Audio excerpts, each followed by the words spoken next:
Hey friends, if you wish to fix scaling issues for high DPI devices in Windows, then please watch this video. I will guide you through the procedure. So it's not very difficult.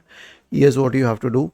Right click on the start button and select settings from the menu. Go to the system tab, select display in the right pane. Now there are two options here. One is for scale and one is for display resolution. So you can change the scale to the recommended value and the resolution to the recommended value as well. Now, what is the recommended value? There is no one figure. I'll tell you why. Because it can be like 100% for some computers, 150% for some computers.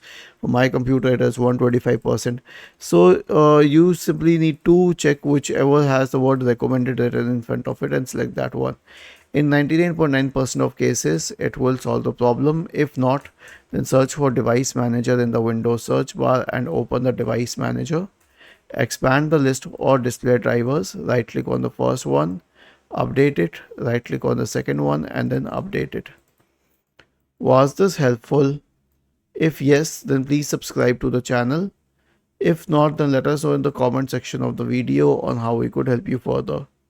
Thank you for watching this video and have a nice day.